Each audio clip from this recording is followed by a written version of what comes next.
தயவு பாகம் 127 அருட்பெருஞ்சோதி அகவல் உரை விளக்கம்.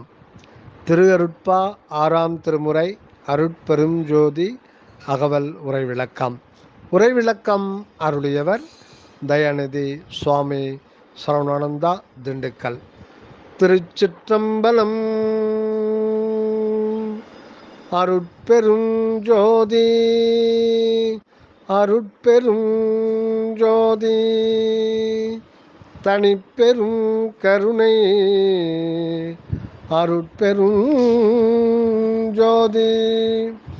அகவல் வரிகள் 1267 1268. சாகாவரமும் தனித்த பேரறிவும், சாகாவரமும் தனித்த பேரறிவும், மாகாதலில் சிவ வல்லப சக்தியும், சாகாவரமும் தனித்த பேரறிவும், மாகாதலில் சிவ வல்லப சக்தியும். உரைவிளக்கம். அந்த அருளமுதால் தான் பெற்றுள்ளவை யாவை என்பதை ஈண்டு குறிக்கின்றார். முதலாவது, தான் பெற்றுள்ளது சாகாவரம். இது எல்லாம் வல்ல அருளமுதால் பெறப்பட்ட சாகாவரம். இதனால் வருவது என்றென்றும் விளங்கும் பேரின்ப சித்தி பெருவாழ்வு ஆகும். இதனால் வருவது என்றென்றும் விளங்கும் பேரின்ப சித்தி பெருவாழ்வு ஆகும். பிற வகையால் பிறரிடத்தில் இந்த சாகவரம் பெற்றிருந்தால் அங்கு அருள் விளக்கம் இல்லாததால் வாழ்வு சுத்த அன்பு அறிவு இன்ப நிறைவுடையதாக எக்காலும் விளங்க முடியாது. வாழ்வில் தொல்லையும் சலிப்பும் துன்பமும் பொறுக்க முடியாது போய் அந்த வாழ்வின் பேரில் வெறுப்பே அதிகரித்தும் அவத்தையுற்று அழிந்து ஒழியவே நேரும். அழிவு வேண்டினும் கிடைக்காவிடில் எவ்வளவு வருந்தி தவம் கிடந்து இறக்கவும், இறந்த பின் பிறவாமல் இருக்கவும் வரம் பெற்றாக வேண்டிய கட்டாயம் ஏற்படும். அப்படி யாதும் கேடும் மாற்றமும் உண்டாகா வண்ணம் இந்த அருளமுதால் பெறப்படும் இரவாவரம் இறைமய இயற்கை இன்ப வாழ்வில் என்றென்றும் விளங்க வைப்பதாம். ஆகவே இந்த அமுதால் பெற்றது சாகாவரம் மட்டுமல்ல, தனித்த பேரறிவும் பெற்றுவிட்டாராம். இந்த தனித்த பேரறிவு யாதனில் கல்லாதே உணர்கின்ற எல்லாம் அறிந்து கொள்ளும் நிறை அறிவு நிலையாகும். இந்த அறிவால் எவ்வுலகத்து எவ்வவர்க்கும் தேவையான உண்மை நெறியை சுத்த சன்மார்க்கமாக அறிவித்து அடைவித்து ஆனந்தமுறச் செய்ய முடியும். இது குறித்தே எப்பாரும் எப்பதமும் எங்கனும் நான் சென்றே எந்தை நினது அருட்புகழை இயம்பியிடல் வேண்டும் என்று வேண்டிக் கொண்டார். இந்த வேண்டுகையை நிறைவேற்றி வைத்ததும் நமது அருள் அமுதமே ஆகும். மேலும் யாது அருளியதாம் இந்த அருளமுதம்? அது வல்லப சக்தியையும் கொடுத்துள்ளதாம். அந்த வல்லப சக்தி சிவ வல்லப சக்தியாகும். சிவம் என்பதே எல்லாம் வல்ல அருட்பெரும் ஜோதியே ஆகும். ஆதலின் இந்த சிவ வல்லப சக்தி என்பது எல்லாம் வல்ல அருட்பெரும் ஜோதி சக்தியே என்பது குறிப்பு. இந்த சக்தியை அந்த அருள் அமுதமே இவர்க்கு பேர் அன்போடு வழங்கி உள்ளதாம். மாகாதல் என்பது இங்கு பேரன்பு என்றே பொருளாகும். அடுத்து அகவல் வரிகள் 1669 1670. செயற்கரும் அனந்த சித்தியும் இன்பமோ, செயற்கரும் அனந்த சித்தியும் இன்பமோ, மயக்கர தரும் திரள் வன்மையதாகி செயற்கருமணந்த சித்தியும் இன்பமோ மயக்கர தரும் திரள் வன்மையதாகி. உரைவிளக்கம். மேற்குறித்த சிவவல்லப இறை சக்தியை கொடுத்து விட்டதும் இவர் அதனை பெற்று கொண்டதும் உண்மையோ கற்பனையோ என்ற ஐயப்பாடு உண்டாகாது தெளிவுபடுத்தும் வகையில் மேற்கொண்டு விளக்கம் தருகின்றார். அந்த அருளமுத சக்தியை பெற்று கொண்டதற்கு சான்றாக செயற்கு அரும் அனந்த சித்தியும் அதனால் வரும் சுத்த இன்பமும் பெற்றிருந்ததோடு பிறர்க்கும் தெளிவுபடுத்தி மயக்கரச் செய்து ஏற்பித்து இன்புறச் செய்யும் ஆற்றலும் வழங்கிவிட்டிருந்ததாம். இதுவே அந்த அருள் அமுதின் வன்மையாக வல இயல் என்னும் வள்ளல் தன்மையாக அறியப்படுவது.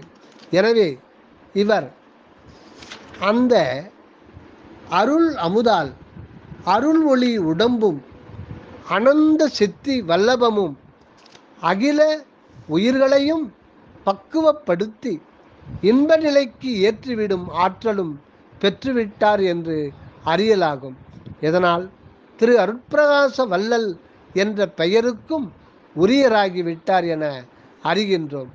இப்படி உயர் சக்தி சித்திகளை பெற்று சுத்த சன்மார்க்கத்தை பரப்ப வந்த இவரை சிறிதும் புரிந்து கொள்ளாது பலர் சூழ்ந்திருந்தும் அற்புத சித்தி சில கண்டு வியந்து அவரது புறத்தோற்றத்தை கண்டும் பெரும் புலமையும் அறிவாற்றலும் அருள்மொழி வாக்கும் அருட்பாடல் நயமும் உணர்ந்து போற்றி கொண்டிருந்தனரே தவிர அவர் வழங்கின சுத்த சன்மார்க்கத்தை ஏற்று பெரும் பயன் கொள்ளாது போயினர். அந்நாள் அவரும் அந்த சூழ்நிலை கண்டு இரக்கமும் பரிதாபமும் பட்டு தன் புறக்கடையை கட்டிவிட்டு ஒவ்வொருவரின் அகக்கடைக்கு சென்று சிறிது சிறிதாக பக்குவப்படுத்தும் அருட்சித்தி செயலை புரிந்து கொண்டு உள்ளார். பக்குவமுற்ற உலகில் அவர் வெளியாகி தலைமை தாங்கி சுத்த சன்மார்க்க செங்கோலை உலகமெங்கும் செலுத்துவார் என்பது உண்மை.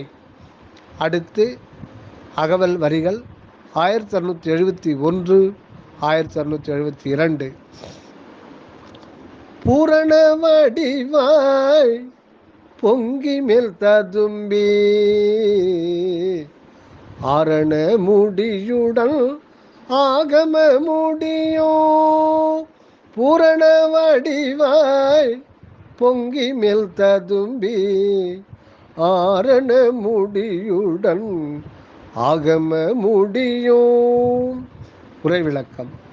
ஆன்மாவாம் ஓங்கார கலசத்தில் நிரம்பியிருக்கும் அருளமுதம் இவர்க்கு எவ்வகை சித்தியும் வாழ்வும் தந்துள்ளது என்பதை முன்னடிகளில் கண்டோம். மேலும் அந்த அருளமுதம் அருளாலே பொங்கி வழிந்து வெளிப்படும் போது ஏற்படும் ஒரு சில விசேட அனுபவங்களை குறிக்கின்றார். முன்னம் இந்த ஓங்கார கலசத்து அமுதம் யோக ஞானியர் உளத்தே அவர்களின் தவயோக வெம்மையால் பொங்கி வழிந்ததைத்தான் மறை ஆகமங்களாக உருவாக்கி வழங்கியுள்ளனர். அந்த வேதாகமங்களின் முடிவையெல்லாம் இன்று கடந்து மேல் சென்று உண்மையை கண்டு உயர் இன்ப சித்தி பெறச் செய்கின்றதாம் இந்த அருளமுதம். வேதங்கள் கடவுள் உண்மை பற்றி வெளியிட வந்தும் அவ்வுண்மையை உள்ளபடி உணர்த்தி வாழச் செய்யாமல் புறத்தே உழலவும் அகத்தே ஒழிந்து போகவும் தான் செய்வனவாம். வடவவர் வேதங்களுக்கு மாறான தென்னர் நான்மறைகள் மக்களை அகங்கார போதம் ஒழித்து நான் என்ற அகங்காரத்தை விட்டு அருளால் உட்கூடி மறைந்து போகத்தான் செய்தனவாம். ஆகமங்கள் கடவுளை அடைதற்கு புற நெறிமுறைகள் பலவற்றை வந்தனை வழிபாட்டு கொள்கை கோட்பாட்டு விடயங்களைத்தான் விவரித்துள்ளனவாம். அவை கொண்டு மக்கள் உழைவுற்றனரே அன்றி அமைதியும் ஆனந்தமும் பெற்றிலராம். அவர்கள் உளத்தெழுந்த அறிவமுத எழுச்சி அந்த அளவுக்குத்தான் உதவி அம்மறையாகமங்களை செய்வித்திருந்ததாய் உணர்கின்றோம்.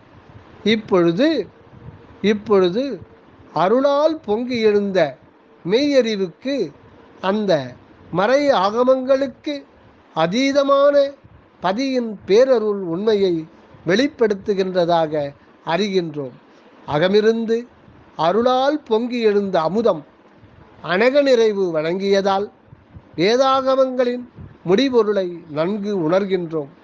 நம் பெருமானின் உள்ளத்தில் பொங்கிய அருள் அமுதம் அந்த பழைய வேதாகமங்களின் முடிவையெல்லாம் கடந்து மேலோங்கிய இடத்திலே மெய்ப்பொருள் அனுபவம் வெளிப்பட்டு விளங்குவதை காட்டிக் கொடுக்கின்றதாம்.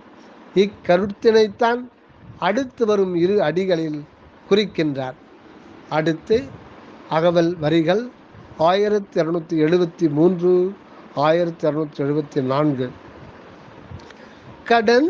கடந்தெனதறிவாம் கணமேல் சபை நடு நடம் திகழ்கின்ற மெய்ஞான ஆரமுதே. கடந்தெனதறிவாம் கணமேல் சபை நடு நடம் திகழ்கின்ற மெய்ஞான ஆரமுதே. உரைவிளக்கம். அருளமுதம் அருளறிவு நிலையில்தான் காட்சியளிக்கின்றதாயிருக்கின்றது. வேதாகமம் விளைந்த நிலம் அருளறிவு தலம் அல்ல. வேதாகமம் விளைந்த நிலம் அருளறிவு தலம் அல்ல, மருளறிவு நிலையே ஆகும். ஆகையால் அந்நிலை கடந்துதான் மேல் வர வேண்டியுள்ளதாம். வேதாகம முடிநிலைக்கு அப்பால் சுத்த அறிவு அருட்சுடர்விட்டு பிரகாசித்து கொண்டுள்ளதாம். அந்த அருட்பிரகாசமே திருச்சபையாக கொண்டு அதன் நடுவிலே திருநடம் புரிகின்றதாம் அந்த மெய்ஞானமயமான அருள் அமுதப் பொருள். இப்பொழுது கனல் மேல் சபை எது? அதிலே திருநடம் புரிந்து கொண்டுள்ள நடன சபேசர் யார் என்பது ஒருவாறு யூகிக்க முடியும். சுத்த அருள் விளக்க ஞான சபையே உண்மை கோயிலாக அறியப்படும். சுத்த அருள் விளக்க ஞான சபையே உண்மை கோயிலாக அறியப்படும். அந்த ஞான ஆலயத்தில் சுடர்விட்டு இலங்குகின்ற அருள் ஒளியே அருட்பெரும் ஜோதி அமுத நடராசபதியாகும். அந்த ஞானாலயத்தில் சுடர்விட்டு இலங்குகின்ற அருள் ஒளியே அருட்பெருஞ்சோதி அமுத நடராசபதியாகும். இக்காட்சியும் அனுபவமும் பிற ஆலயங்களில் கொஞ்சமும் கண்டுகொள்ள முடியாதாம். ஆலயங்களில் நடராஜ விக்கிரக வடிவத்தைத்தான் காண முடியும். அதன் அற்புத சிற்ப வடிவ அழகிலேயே அகமகிழ்ந்து போகின்றனர் பலர். அதன் அற்புத சிற்ப வடிவ அழகிலேயே அகமகிழ்ந்து போகின்றனர் பலர். மேலான தத்துவ ஞானம் உடையோர் அந்த திருவுருவத்தை கொண்டு இப்பிரபஞ்சத்திற்கு ஆதாரமான கடவுள் உண்மையை கற்பனை செய்து பார்த்து பார்த்து களிப்படைகின்றார்கள். கற்பனை கடந்த நிலையில் உள்ளுணர்விலே வெளியாகும் கடவுள் உண்மையை அறிவரீது என கூறி சிதம்பர ரகசியம் என வெற்று வெளியை சுட்டி காட்டுகின்றனர். அருள் விளக்கம் உள்ளபடி அறியப்படும் போதுதான் சமய மதாதீத சுத்த சன்மார்க்க அருட்பெரும் ஜோதியை கண்டுகொள்ள முடியும். ஆகவே அருள் அமுதம் என்பதும் அருட்பெருஞ்சோதி நடனபதி என்பதும் ஒன்றாகவே அகத்தில் கண்டுகொள்ளப்படும். குறுகிய பொருள் கண்டு புற வடிவத்தில் பற்று கொண்டு கோயில் வழிபாட்டில் எவ்வளவுத்தான் தீவிரமாக பாடுபட்டாலும் உண்மை விளங்காது. திருவருளால்தான் இந்த அருள் அமுதமே அந்த கடவுள் வடிவாய் இருக்கின்றது என்பதை புதிதாய் அறிந்து கொள்ளுகின்றோம் இன்று சுத்த சன்மார்க்க நெறியிலே. தயவு அடுத்து அகவல் வரிகள் 1275 1276. சத்திய அமுதே தனித்திரு அமுதே நித்திய அமுதே நிறை சிவ அமுதே சத்திய அமுதே தனித்திரு அமுதே நித்திய அமுதே நிறை சிவ அமுதே. உரைவிளக்கம். என்றும் உள்ள அருளமுதம் சச்சிதானந்தமயமானதாம். அதுவே சச்சிதானந்தமானது என்றும் கண்டுகொண்டுள்ளோம். இது மற்ற சடப்பொருளாகிய எதற்கும் மிக மிக மேம்பட்டது என்று சொல்லவும் வேண்டுமோ? மேலும் இதனை தனி திரு அமுதம் என்கின்றார். ஒப்பற்ற பெருமைமிக்க திருவின் உண்மையை கொண்டிலங்கும் அமுதமாம். மேலும் இது தனித்திருக்கச் செய்கின்ற எங்கெங்கும் தானே இருந்து கொண்டு பலவாகிய புறநிலை கொண்டு விளங்கும் கடவுள் அமுதமாகும். இது நித்திய அமுதம் என்றும் குறிக்கப்படுகின்றது. நித்தம் என்றால் எப்போதும் என்றும் என பொருளாக்கிக் கொள்வதை விட நித்தியத்தை வழங்கி என்றும் ஒருபடித்தாய் விளங்கச் செய்யும் அமுதம் என்று கொள்ளலாம். முன்னடியில் சத்தியம் என்பதும் என்றும் என கொள்ளுவதை விட உண்மையாக இருந்து வாய்மையாகவும் மெய்மையாகவும் வெளிப்பட்டு விளங்குவது எனவும் பொருளாகும். இதற்கு மேல் நிறை சிவ அமுதே என்கின்றார். சிவம் என்பது எங்கும் ஒளிமயமாய் நித்திய மங்கள ஜோதிமயமாய் சமய மதாதீதத்தில் அருட்பெரும் ஜோதியாய் விளங்குவதாம். சிவம் என்பது எங்கும் ஒளிமயமாய் நித்திய மங்கள ஜோதிமயமாய் சமய மதாதீதத்தில் அருட்பெரும் ஜோதியாய் விளங்குவதாம். இந்த சிவஜோதியாம் இறை ஒளி அகண்ட வெளி முற்றிலும் என்றும் நிரம்பியே இருப்பதும் என்றும் சிறிதும் குறைதலோ கூடுதலோ என்று ஒருபடித்தாய் இருக்கின்றதுமாம். இறை ஒளியையே இங்கு சிவமாக கொள்ளப்படுகின்றது. 19 அடிகளில் இயல் உண்மை விளக்கத்தை எல்லாம் குறித்துவிட்டு 20ஆம் அடியில் தான் மெய்ஞான ஆரமுதே என்று விளித்துள்ளார். எனவே இந்த 19 தொடரடிகளும் மிக நீண்ட அடைமொழி தொடராக அமுதுக்கு முன் வந்துள்ளதாய் அறிகின்றோம். அதற்கு மேல் இந்த அமுதத்திற்கு தனிச்சிறப்பு அடைமொழி ஒவ்வொன்று கூடி வருவதை காண்கின்றோம். முதலில் மெய்ஞான ஆரமுது என வந்தது. அடுத்து ஈண்டு 2ஆவதாக சத்திய அமுது என்றும் 3ஆவதாக தனி திரு அமுது என்றும் 4ஆவதாக நித்திய அமுது என்றும் 5ஆவதாக நிறை சிவ அமுது என்றும் கூறி தொடர்கின்றார். அடுத்ததாக அகவல் வரிகள் 1277 1278. சச்சிதானந்த தனி முதல் அமுதே சச்சிதானந்த தனி முதல் அமுதே மெய்ச்சிதாகாச விளைவருள் அமுதே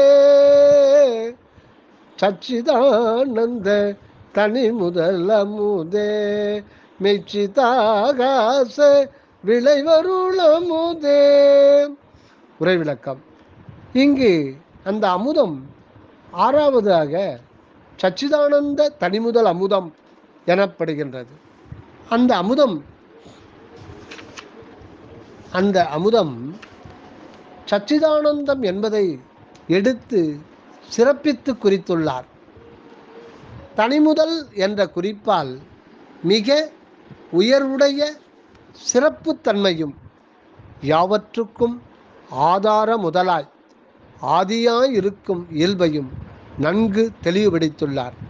இங்கு 7வது மெய் சிதாகாச விளைவு அருளமுதே என்கின்றார். இதில் சிதாகாசம் நம் சத்திய ஞான நிலையை உணர்த்த வந்துள்ளதாகும். இதில் சிதாகாசம் நம் சத்திய ஞான நிலையை உணர்த்த வந்துள்ளதாகும். மெய் என்பதுவே சத்தியமாக மொழியப்படுவது. சித்து சித்து என்னும் சொல் ஞானத்தை குறிப்பது. புற வான்வெளியில் நிறைந்துள்ளது பூதாகாசம் எனப்படுவது. புற வான்வெளியில் நிறைந்துள்ளது பூத ஆகாசம் எனப்படுவது. அகத்தே 6 ஆதாரம் கடந்த 7வதாகிய நிராதாரத்தை விளங்கு ஆகாச நிலையே சிதாகாசம், ஞானாகாசம், பரமாகாசம், தகராகாசம் என்றெல்லாம் மொழியப்படும். சித்து ப்ளஸ் அம்பரம் சிதம்பரம் என்பதும் இதுவே ஆகும். ஞானாகாசமாகிய சிதம்பரத்திலே திருநடனம் புரிந்து கொண்டுள்ள கடவுள் சிற்சொரூபியாக ஞானாகாச வடிவினராகத்தான் விளங்கி கொண்டுள்ளார். இந்த பதிவுண்மையை அகம் ஒன்றிய ஞானத்தால் 1000 ஆண்டுகளுக்கு முன்னேயே பக்குவ மனிதன் கண்டுவிட்டிருந்தான். அவன் கண்டிருந்தது அறிவு கொண்டுதான். அறிவினால் கண்ட கடவுள் நிலையை அனுபவத்தால் ஏற்று வாழற்கு அன்பு நிறை அருள் வேண்டியிருந்தது.